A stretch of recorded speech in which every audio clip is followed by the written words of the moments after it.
Gracias por estar en una emisión más de Bitácora Centroamericana y del Caribe. Como siempre, hacemos un recorrido por los países centroamericanos y del Istmo con la información importante para que sea de su conocimiento. Y de República Dominicana también. Y de República Dominicana. Dionisio siempre me recuerda que Dominicana claro. se incluye. Claro. Ahí es que se bate el cobre.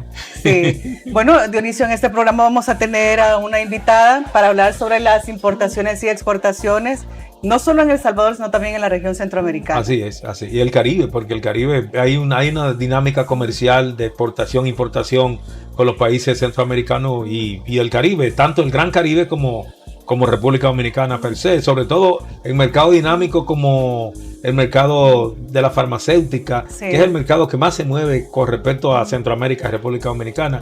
Dominicana siempre ha tratado de a ver si exporta productos por ejemplo, productos del agro, no tanto café, pero sino, por ejemplo, aguacate, pero el problema de alimentos, pero el problema es la logística, el flete sale muy caro y todavía no han cuadrado, pero en eso se está. Ok, bueno, tenemos como invitada, dijimos ya, a licenciada Silvia Cuellar de Coexport, que vamos a estar hablando sobre importaciones y exportaciones. Además, tenemos varias notas que vamos a comentar más adelante sobre aspectos culturales, deportivos, políticos, sociales. Así es que les invitamos a que se queden con nosotros en esta Bitácora Centroamericana y del Caribe. Vamos directamente a nuestro espacio de entrevistas.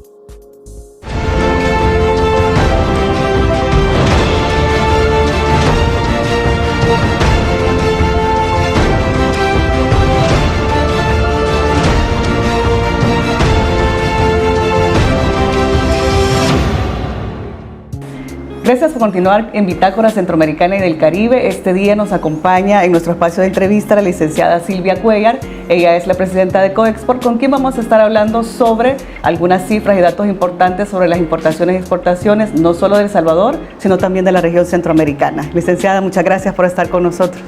Es un gusto estar con ustedes, platicando sobre el tema exportador sobre todo.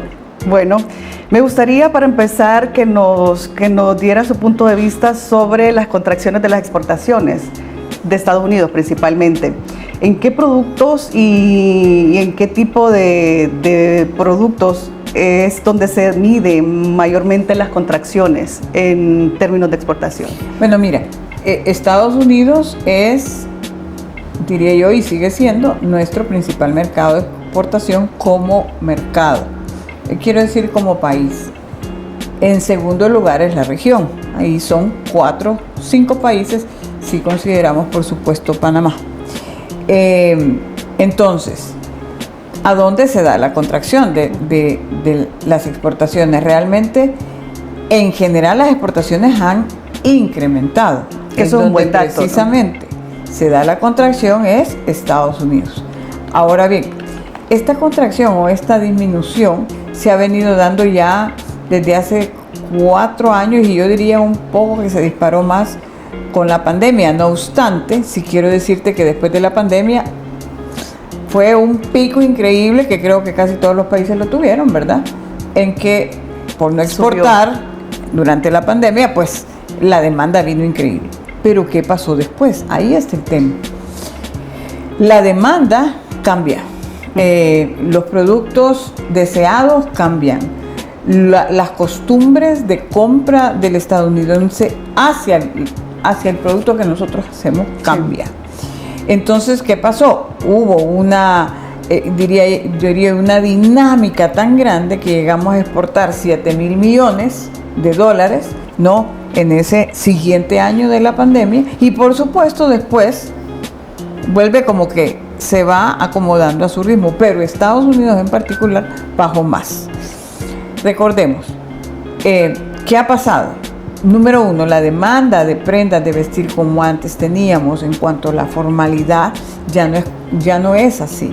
Ahora hay mucho trabajo de casa, eso ya se hizo. Que todo eso cambió después de pandemia. Después de pandemia, ¿no? Precisamente. Trabajo más de home office, las empresas dejan de contratar en sus espacios físicos, entonces te vas en el espacio, ¿verdad? Y tú estás sentada, así como estamos acá, estamos hablando, ¿verdad? Pero podrías tener un pantalón cómodo, ¿verdad? No necesariamente formal. De chancletas incluso. O chancletas incluso de lo que antes era. Todas esas cosas van cambiando. Entonces, la demanda de productos cambia hacia los nuestros. El patrón de consumo, ¿no? El patrón de consumo, número uno. Número dos, ¿qué es lo que ha bajado en textiles y confección? Lo que conocemos como maquila. Y lo que conocemos como maquila viene de las grandes fábricas en Estados Unidos que desean que se les hagan los productos afuera. Pero si esa demanda no está, no viene tampoco el requerimiento hacia nosotros. ¿Hay maquilas que cerraron acá en el país? Realmente sí, hay maquilas que han cerrado. No te voy a decir que ha sido así numeroso, más bien lo que ha pasado es una modificación en el número de empleados. No ha cerrado necesariamente del todo X o Y maquila, han disminuido el número de empleados.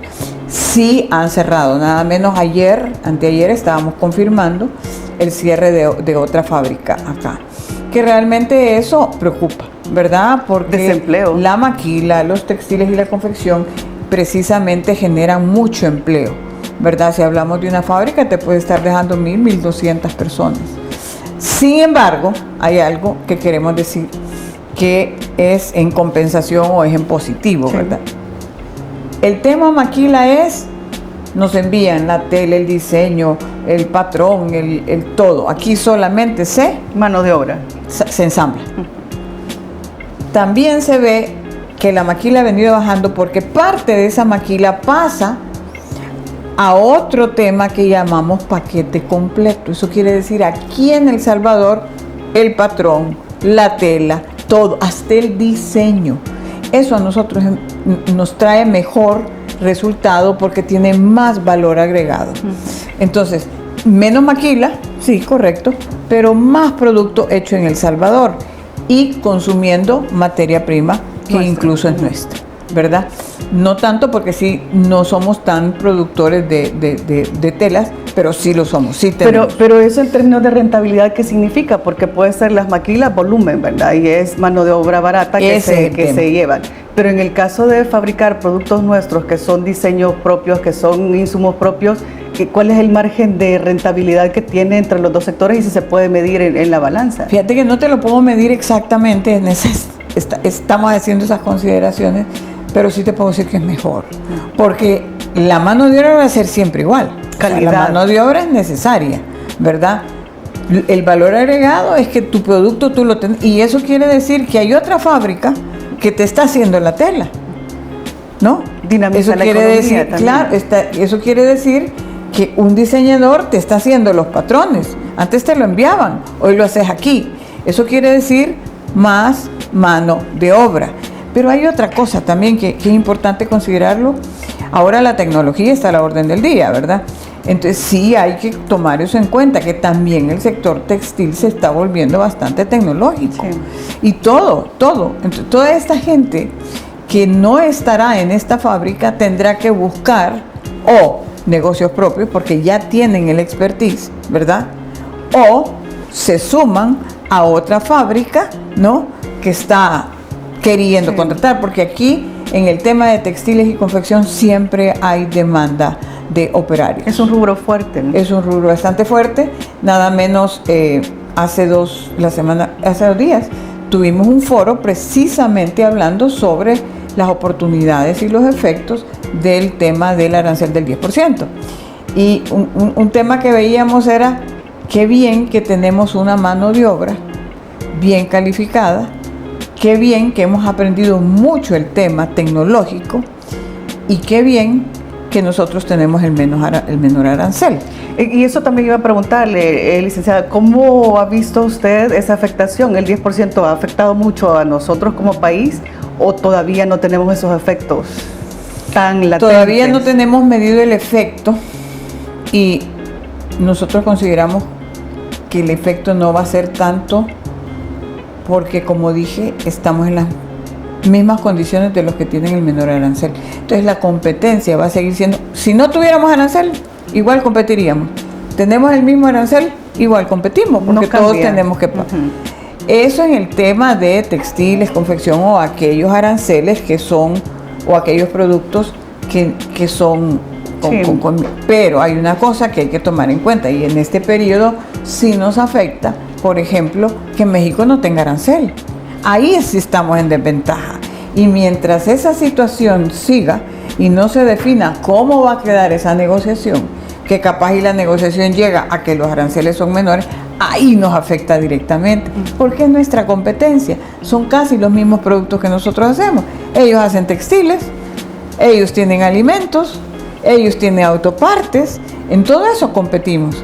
Ahí sí podemos tener un problema serio de competencia, no solo con El Salvador, por supuesto que estoy hablando con la región, ¿verdad? Sí, claro, con todos los países. Pero por ahora, como tú dices, no necesariamente no, el efecto de la disminución no es hoy por el tema de los aranceles, no todavía. El otro mes creo que sí ya se puede medir. Es un poco más sensible. Sí. Lo que sí te puedo decir es que Estados Unidos hace 3 años, 3 años más o menos, podríamos decir que el 40% de las exportaciones hoy es el 30%.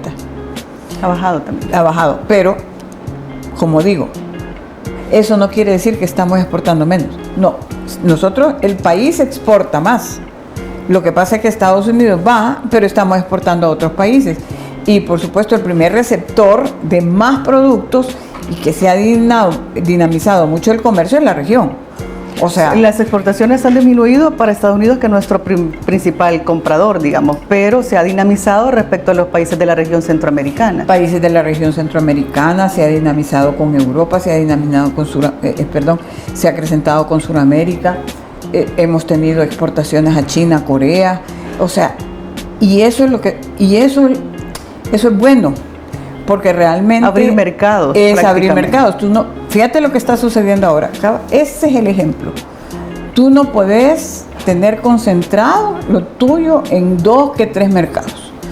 La regla siempre es diversifique mercados. Sí. Mira, cuando fue la pandemia y se cerraron los mercados, fue una situación bien difícil, porque mientras cerró China, por ejemplo China, los países de Asia, nosotros estábamos abiertos. Y cuando China abre, nosotros estamos cerrados. Sí. Entonces, y China o Asia y otros países europeos son proveedores de insumos, que si no los teníamos, no podíamos producir. Entonces, ¿qué pasó? Hubiera sido peor la condición para nosotros como por supuesto. Entonces, así, ¿qué hicieron las empresas? Buscar otros proveedores. Y fue sorprendente encontrar proveedores que antes tal vez eran de China, por decir otra vez China, cuando los encontraron en Sudamérica, sí. ¿no? Y viceversa. Como todos los países estaban en la misma condición, ¿verdad? Todos buscando proveedores por otros lados, a nosotros nos vinieron demandas que no teníamos. Pero es una lectura bien interesante, el comportamiento del mercado y también la misma necesidad de sobrevivir con las exportaciones lo obliga a buscar otros escenarios. Y es que el comercio exterior no para, o sea lo que sea, el comercio exterior sigue y encuentra sus caminos y sus alternativas, más caras, más económicas, no sé. Porque también sucedió que las empresas lo que hacían era proveerse de más de lo normal. Sí. O sea, esperando que va a tener ese problema que teníamos de ¿cómo se llama? De integro, de recepción. Un sobreabastecimiento, ¿no? Sí. También porque los fletes y todo lo que se refiere a logística subió. Incrementaron, no sé en qué porcentaje, pero sí que incrementaron. No, sí, se fue como 4 veces, 5 veces. El precio se disparó. Era increíble. Y otra cosa que también sucedió es que en algunos casos tuvimos que hacer varios envíos aéreos. Y el aéreo también se sube porque no podían salir marítimos. Claro. Y por ejemplo, productos que son con cierto tiempo de vida, ni se diga los perecederos. Sí. Y los perecederos que no pueden ir en barco se tenían que ir inmediatamente. Entonces eso hace más caro. Pero hablando de la situación actual, nuestras exportaciones van bien. Este último mes ha sido un mes récord, 7% de incremento, ¿verdad? Creemos que a final de año, pues por ahí vamos a andar con un 7%. Nosotros hemos apostado y hicimos una visita al presidente y le dijimos, presidente, nosotros podemos apostar a mantener un crecimiento anual del 10%, siempre y cuando hay ciertas condiciones que tenemos que ver, ¿verdad? Que deben de facilitar más la operación exportadora, ¿no? Y una de ellas precisamente es la inversión. porque sí tenemos empresas exportando, pero están a un 90% de su capacidad, casi al 100%, necesitan mayor inversión. O necesitamos inversión extranjera directa, que vea al país. Sí la necesitamos, que ayude a eso. En ese caso, ¿cómo ve usted el crecimiento? O sea, ¿es razonable, es aceptable ese 7% que tenemos ahora en relación a años anteriores? ¿O debería ser un peldaño más? No, por eso nuestra apuesta es el 10%. O sea, está bien, vamos en camino, pero nuestra aspiración es, lleguemos a este punto del 10%, pero que se mantenga, no un 10%. La fluctuación es lo que sucede. Es un 10% sostenido, ¿verdad? Ojo, ese 10% también te debe conllevar que tampoco es que suban mucho las importaciones, porque sin toda la balanza comercial siempre va a tener ese gran peldaño, ¿verdad? Por eso digo, es importante lo de la inversión extranjera directa. Y la estamos viendo, ¿no? Nada menos esta semana inauguramos nosotros hemos estado dando seguimiento a un grupo muy importante que no tiene que ver con productos, porque de eso no hemos hablado. Es bien importante el crecimiento que está teniendo en los servicios en El Salvador. Si tú sumas bienes más servicios, vas a llegar a 14 mil millones de dólares. Esas cifras no las hablábamos antes. El 10% sostenido lo hemos propuesto para bienes. Para bienes. Sumado los servicios, ¿no? Aspirando 15 mil, 20 mil millones. Y ahí el detonador es el turismo, ¿verdad? El turismo ha generado más de 3.500 millones de dólares en exportaciones, ¿no? Y en ese caso la Unión y la parte oriental del país se convierten en un atractivo actual para el desarrollo. Y sobre eso también quisiera preguntarle cómo ve usted el desempeño de Gilport en el puerto de Acajutla con toda la dinámica que se ha generado y qué se esperaría en términos de exportación con todo el trámite de fletes, con todo lo que implica la logística en el país. Gilport tiene varios. La empresa Gilport se hace esta alianza, esta unión, como ustedes quieran, con el gobierno y se crea la Unión de Puertos, la Unión de Puertos. Y Gilport tiene un reto grande, porque ellos estaban supuestos a iniciar en abril, pero iniciaron a partir de diciembre. Entonces, al iniciar antes, lo que tenían que haber hecho, que es de enero a abril, que es un diagnóstico en cómo estamos y qué hacemos, lo tuvieron que hacer en el camino, sobre la marcha, ya trabajando. Entonces, eso les determinó varios retos que han tenido que ir superando, que afortunadamente ya vemos alguna luz. Que tenemos problemas, los tenemos. Que hay retrasos, que tienen que hacer mucho, tienen que hacer mucho. Lo que nos da la esperanza, de que esto se va a ir solventando. Nosotros tenemos con ellos casi semanalmente reuniones, ¿verdad? De cómo van avanzando, y vemos que sí va. Por ejemplo, anteayer habían 14 barcos en rada, cuando antes decías 30, o podías decir hasta 50. Bajar a 14 en rada es decir bonito. Ojalá siguiéramos con 14, 10, 11 y no se le vaya a disparar, ¿verdad? Pero de ahí tienen problemas en patio. Patio está lleno de contenedores. Tienen que desalojar los contenedores para que bajen más contenedores. Entonces, todo ese sistema que tienen que rehacer, digámoslo así, que reacondicionar la contratación de las personas también, ¿verdad? Porque no es lo mismo, aunque la mayoría quedó contratado, pero requieren más especialistas. Y aquí es donde viene el tema de inversiones, porque si hay gente que se dedica a invertir, como en bodegas, por ejemplo, para desalojar los patios del anclaje de Acajutla, ¿cómo se agiliza ese proceso interno? Ahí es donde vienen las inversiones en los lugares aledaños, ¿verdad? En donde se puede hacer, porque en lo que es el puerto, y viendo precisamente ayer una conversación que tuvimos con el gerente, me decía: Silvia, aquí no se puede y aquí no se puede, porque son áreas que ya están destinadas para otras operaciones en cuanto al crecimiento que ellos van a llevar, ¿no? Entonces tienen que ser ya inversiones que son en áreas alrededor, pero sí se requieren. ¿Cómo ve usted el sueño aduanero de la unión de los países centroamericanos? Y aquí tiene también que ver con el tema de una entrada y una salida para todo ese trámite también que existe entre los países centroamericanos, con el flujo del tránsito de la mercancía, que también es lo que frena a muchas de las empresas o a personas que exportan o importan productos dentro del área centroamericana. Lindo, porque ocupas la palabra sueño. ¿Cuánto hemos venido soñando en la famosa integración centroamericana real, vaya, digámoslo así, ¿verdad? Que se ha venido dando, que se ha venido hablando, pero nunca se da, siempre son problemas. Si no es del lado de un país, es del lado del otro país. Pero creo que finalmente sí estamos viendo temas que son... Me confundió. Perdón. No hay problema. Si hay temas, me decía, de la región. No me está hablando a mí, ¿va? No. Vale. El sueño aduanero, le preguntaba, ¿qué tan, cómo lo ve usted con todo lo que cruza la región centroamericana? Ese tema, que es un sueño que venimos viendo desde hace años, finalmente creo que va a ser, y esperamos y confiamos que estos gobiernos sí lo hagan una realidad.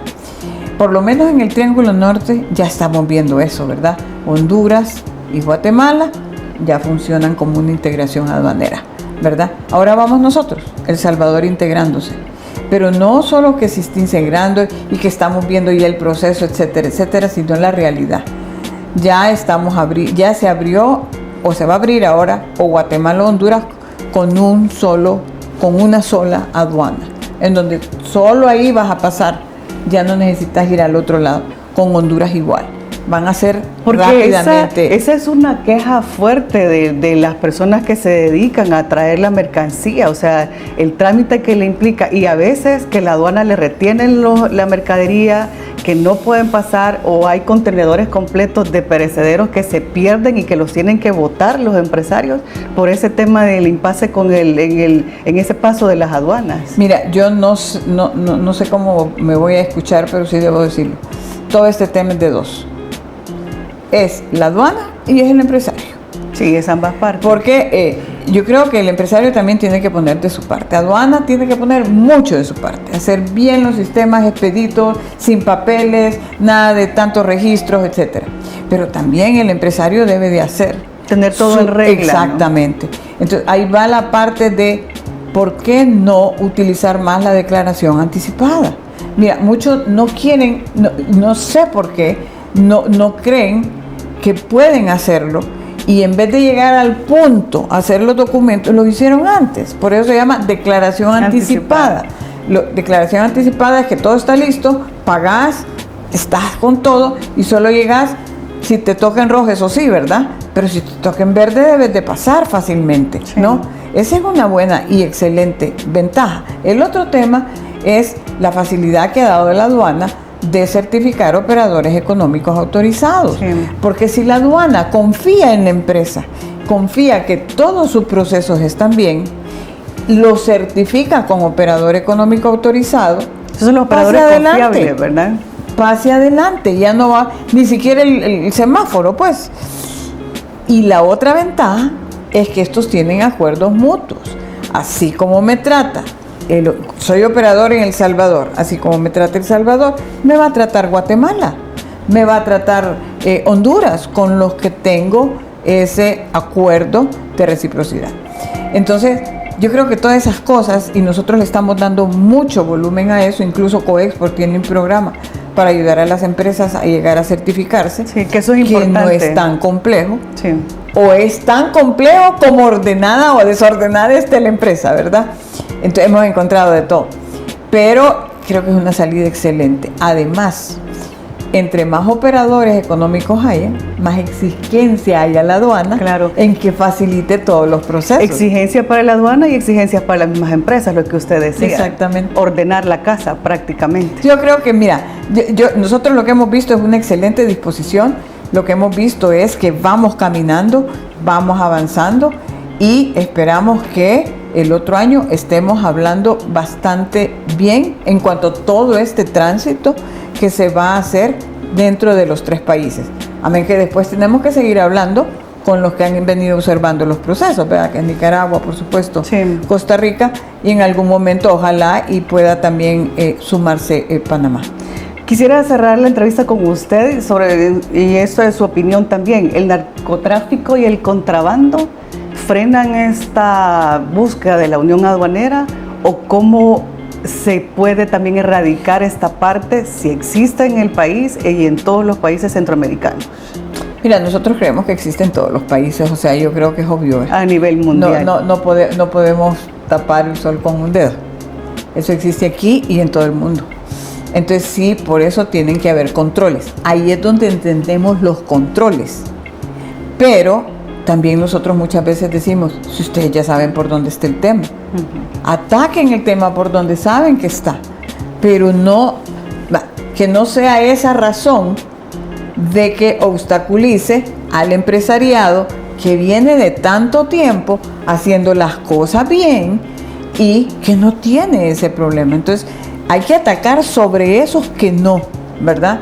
Y que más o menos se van sabiendo por dónde están. Es lo que nosotros nos han comentado, ¿verdad? Al final, el tema de nosotros es trabajen y ayuden y cooperen y hagamos bien con aquellas empresas que están haciendo bien. Los logísticos, las empresas, los gestores, etcétera, etcétera, que precisamente están haciendo bien el trabajo. Por eso la importancia de certificarse en aduanas, sí, claro, por la confianza que tienen en ellos. Bueno, licenciada, gracias por su tiempo, de verdad. Esperamos que todo el tema de importaciones y exportaciones, no solo en El Salvador, sino en la región, puedan lograr, esa unión aduanera que tanto se busca y que también se pueda estabilizar todo el trabajo que se hace a nivel de logística empresarial que opera en toda la región. Muchísimas gracias. Es un gusto estar con ustedes. Y la siguiente van a ver cómo va a estar Vamos a vigilar los números. Gracias a ustedes por continuar con Bitácora. No nos cambie, volvemos con más.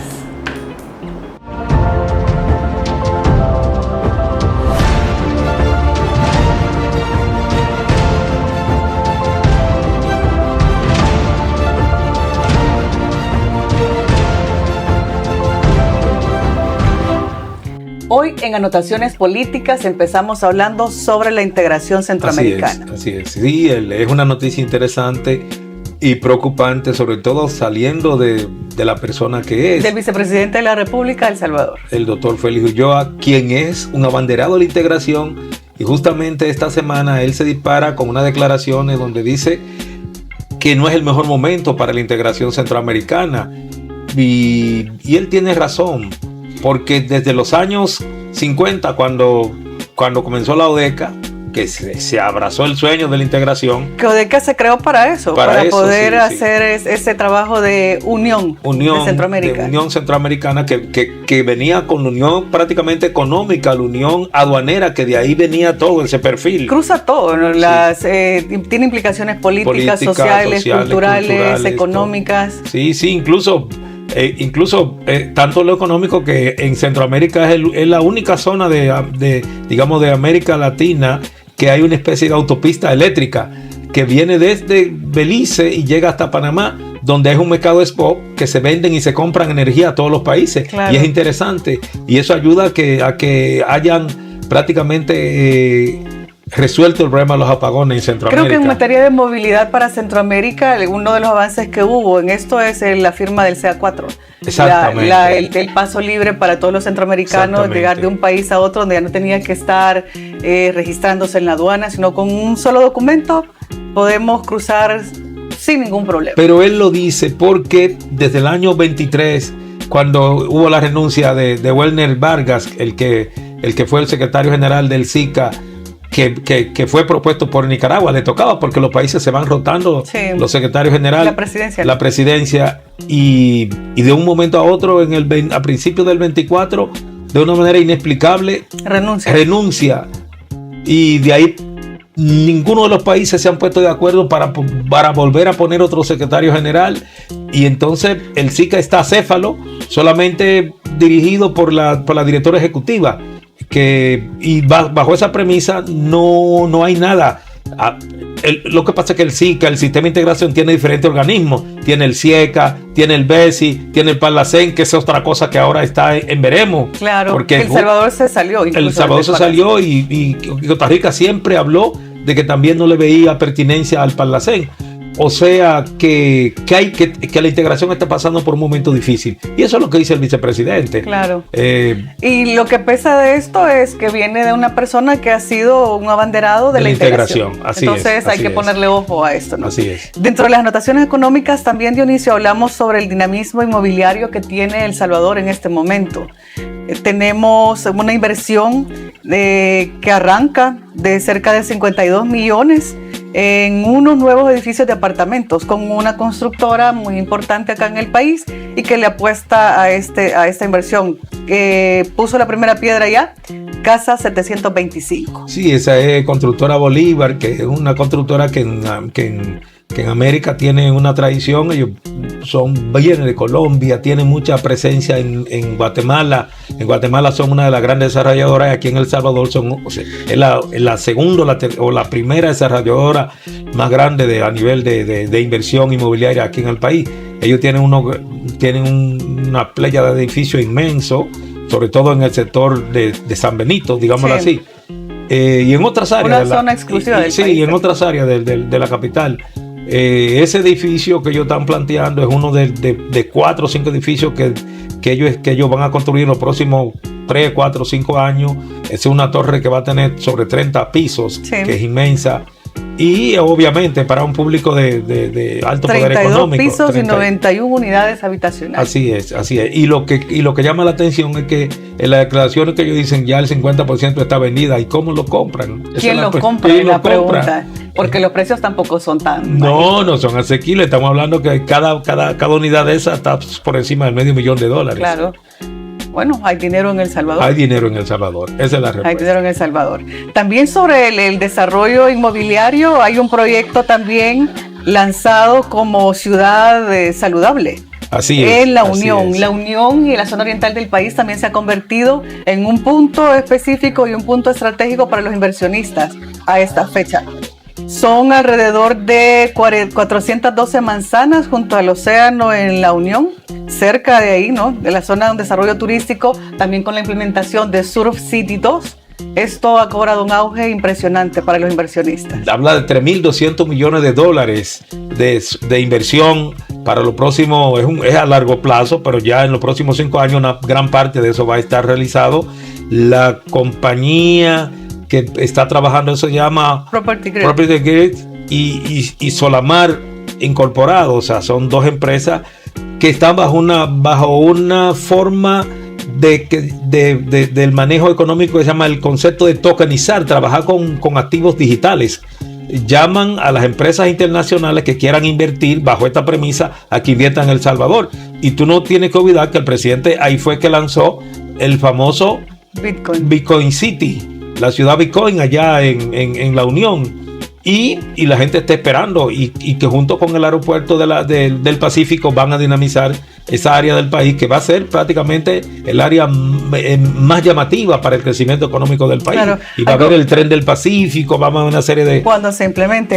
Algo que me llama la atención de esto es que el desarrollo incluye hospital, instalaciones de turismo médico, centros de atención sanitaria, tiendas, restaurantes, viviendas, una comunidad para jubilados. Exactamente. O sea, es un complejo, corpus completo, un corpus completo, porque aquí en Centroamérica, si tú lo ves, no hay ese concepto de ciudad sanitaria. Por ejemplo, en Dominicana hay 2 ciudades sanitarias, una del sector privado y una del sector económico. Y hay 2 hospitales. Aquí acaban de inaugurar un hospital ahí en San Benito que se llama, ahora bueno, es del mismo grupo. Uh-huh. Es de ese grupo. La misma constructora. No, es de otra constructora, es de otro grupo inmobiliario, pero que queda ahí en San Benito, que es una especie de hospital regional, como hay en Dominicano un hospital en Santiago que se llama el HON, que van de todos los países del Caribe hacerse tratamiento médico. Incluso prácticamente los ricos de Haití se ven en ese hospital, en el Home, en Dominicana. Hay otra ciudad que otra ciudad sanitaria que es en la capital. O sea, en Dominicana hay 2 ciudades sanitarias, pero es regenteada por el sector privado, y eso es lo que van a hacer aquí. Hay otro dato importante de esto, Dionisio, y es que están casi comparando y que se quiere llegar a ese nivel, ¿verdad? De que El Salvador se convierta en un Singapur de América Latina. Sí, tanto por la parte que tiene que ver con la parte tecnológica, con grandes maquilas tecnológicas, como fue como ese concepto que quisieron hacer con Costa Rica. El cambio que se hizo en Singapur, que le apostó a eso, a la tecnología. Así, exactamente. Y hoy se conoce por eso. Hoy tenemos también en este programa anotaciones deportivas. Hay información que tenemos para brindarles, y es sobre la realidad de la construcción del Estadio Nacional también acá en El Salvador. Que ya es una realidad. Los amantes del fútbol están con la vista puesta, ya se está trabajando en todo lo que es el columnaje. Si tú pasas por los elevados que quedan frente ahí cerca de Multiplaza. Sí, cerca de Multiplaza, tú ves que ya están trabajando las columnas. Y hay una dinámica. Va a ser un estadio, bueno, va a ser el estadio más grande de Centroamérica, más grande que el de Costa Rica, sí. que también lo construyeron los chinos con ayuda, porque en Costa Rica no hay que olvidar que fue el primer país que abrió relaciones con China ya hace más o menos sobre casi 20 años. Y aquí hay una polémica también con Honduras. Sí. Por el tema de que no tienen estadio, y están reclamando porque no tienen un estadio como el que están construyendo acá. Los fanáticos le dicen al gobierno hondureño que por qué no le pidieron un estadio a los chinos. Y el gobierno le ripostó diciéndole que ellos no pidieron estadio porque le pidieron hospitales, escuelas y carreteras. Y los chinos están trabajando en esa falta que había en Honduras, pero que no le pidieron estadio. La parte deportiva, que eso vendría después, digámoslo así. Ojalá. También tenemos que la capacidad para este estadio puede ser de entre 50,000 espectadores y puede ser ampliado hasta 60,000. Actualmente el Estadio Cuscatlán que tenemos acá en el país tiene un aproximado para 44,000 espectadores. Así es. Y es el estadio más grande. Es mucho más grande que se está construyendo. No, iba a ser un estadio de primer mundo, fue a ser un estadio con un nivel tecnológico fuera de serie, todo lo que hacen los chinos. Como lo hacen ellos, así es. Hay una nota también, Dionisio, de Dominicana, referente a un tema que es sumamente complejo, que pasa en Dominicana y puede suceder en cualquier parte del mundo también, ¿no? Es sobre 3 menores sin procesar por violación sexual que se hizo en grupo, que son temas delicados además, y son temas que tienen que ser castigados y tienen que ser tratados con mano dura, como se merecen. Sí, esto digamos que ha meneado a toda la sociedad dominicana pidiendo castigos para esos muchachos. Son esos casos emblemáticos que se hacen con lujo de barbarie y que además lo publican de un hecho que no es aplaudible en ningún sentido. Lo hicieron en las redes, hay uno que pasó hace prácticamente ya 4 o 5 meses, pero hay otro que es reciente en 2 ciudades diferentes. Una sucedió en Villa González, Santiago, y la otra sucedió en San Francisco Macorís. Son 2 ciudades en la zona norte del país. Y esos jóvenes, hay 6 que están presos. Hay uno que está todavía prófugo de la justicia. Pero tomó carácter ya de polémica nacional, porque ayer el presidente, digamos en esta semana pasada, el presidente dominicano habló él hace una rueda de prensa toda la semana que se llama La Semanal, sí. Y ahí los periodistas le preguntaron qué iba a pasar con eso, que eso no podía quedar impune, y él dijo que le caiga todo el peso de la ley. Como debe ser. Porque prácticamente son esas chicas que están sufriendo la consecuencia de ese hecho de barbarie. De jóvenes bajo los efectos del alcohol, bajo los efectos de la droga, hicieron esa maldad. Claro, tienen que ser castigados con toda la de la ley, como dijo el presidente. Tenemos también en nuestras anotaciones culturales y de espectáculos varios acontecimientos. Hablamos sobre los 20 conciertos en El Salvador para cerrar el 2025. Se han venido realizando este tipo de actividades a lo largo del año, pero todavía quedan algunos, y esto es para que lo anote en su bitácora cultural de las fechas que todavía quedan pendientes por si quieren asistir. Así es. Falta muchas cosas. Hay muchos artistas que van a llegar acá a El Salvador.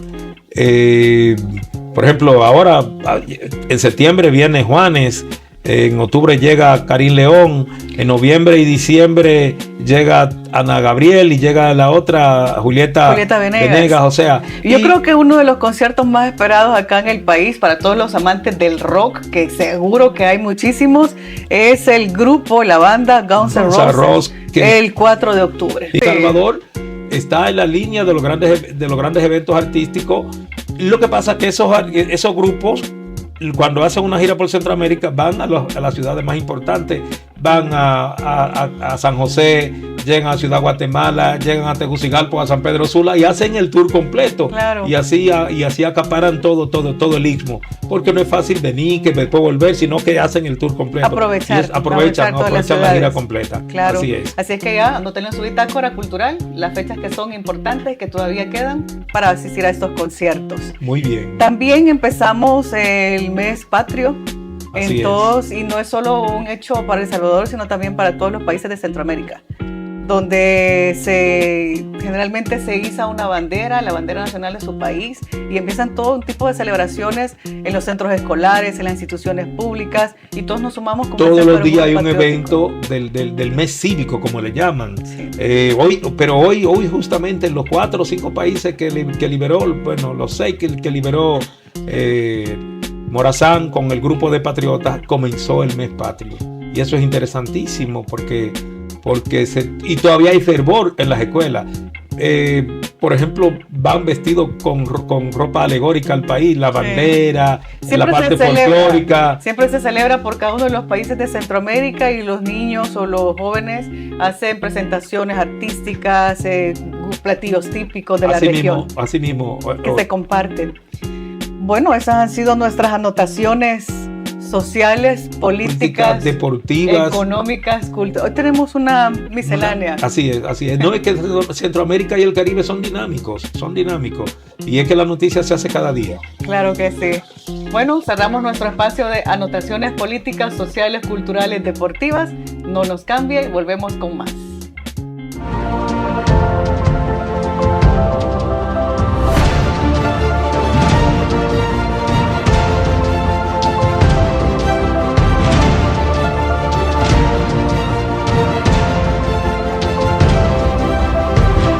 Gracias por habernos acompañado en esta emisión de Bitácora Centroamericana y del Caribe. Hoy tuvimos un programa muy amplio, dinámico e informativo en sentido general, porque hablamos sobre el dinero, sobre las exportaciones. Y estos países, básicamente, su dinámica es como es un continente, claro, es el comercio que se da entre naciones. Es interesantísimo. Entre los países vecinos, así es. Y tuvimos la presidenta de COEXPOR. Así mismo, doña Silvia de Cuellar. Claro, así es que les esperamos para una nueva emisión de Bitácora Centroamericana y del Caribe. Como siempre, buscamos información que para ustedes sea muy útil y que estén al día para que lo anoten en sus bitácoras, tanto político, social, económico o de cualquier índole que podamos compartir información de la región centroamericana y del Caribe. Hasta una nueva entrega. Hasta luego.